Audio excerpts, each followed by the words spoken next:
Well, that was different.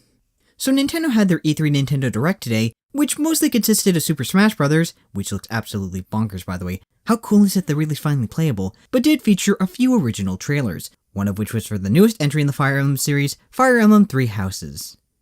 And I'll be straightforward, this looks like Radiant Dawn, in that it seems like they're throwing whatever ideas that they have at the wall and seeing what sticks. What with the grand scale of the events, the less than impressive models used for the maps and the textures therein, more on that later, and the fact that, as it was revealed after the Direct, that the game features multiple protagonists. Contrary to what longtime viewers may think, I don't necessarily mean that as a criticism.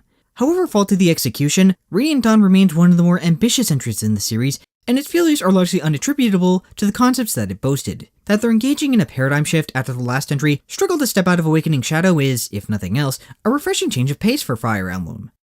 That said, I do worry whether this new entry will suffer from the Man of Steel conundrum, in that it's defined not by what it wants to be, so much as what it doesn't, which, in the case of Three Houses, would mean being defined by not wanting to be awakening, which, as brief a glimpse as this trailer may give, all signs point toward this being a radical departure for the series. On the other hand, the battle formation seemed like a logical evolution of the pair-up mechanics from the 3DS entry, so who knows?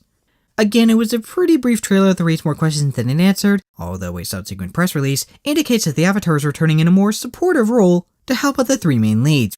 There are some other concerns to note. When I say it looks like Radiant Dawn, I'm not just talking in terms of the scenario or design.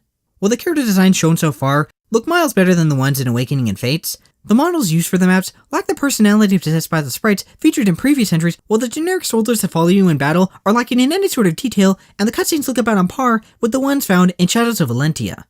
Oh, and the cutaways are back. Yay? Aesthetics are inherently subjective, and this game is about a year away from release, so take this with a grain of salt, since there's plenty of time for them to improve the visuals. I'm also iffy on what appears to be some form of player choice. I know they've wanted to add substantial choices since the original, but this series doesn't have a particularly strong track record when it comes to presenting sensible choices and consequences to the player, i.e. the guided chapters in Shadow Dragon and, well, everything with Fates' main scenario and the other choices that were included in the game. And while some might champion the return of weapon durability, all signs seem to indicate that the unique balancing of weapons from Fates is being abandoned, and that's a shame since, whatever else one can say about Fates' numerous flaws, the balancing of its weaponry was not among them. Finally, the name is so non-specific.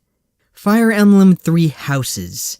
The title is so non-specific, you could use it to describe the last game, what with the conflict between Hoshido, Nor, and Vala. That's especially disappointing since, apparently, the Japanese title refers to the beauty of the world, or could be taken to have a double meaning about living in extravagant lifestyles, so somebody really dropped the ball when it came to localizing the title. In any case, I'm cautiously optimistic for Fire Emblem Three Houses. Are you looking forward to it? Didn't like what you saw? Let me know in the comments, something ring a bell, something Patreon. The next video should be part 2 of the Persona Western retrospective. Until next time, game on my friends.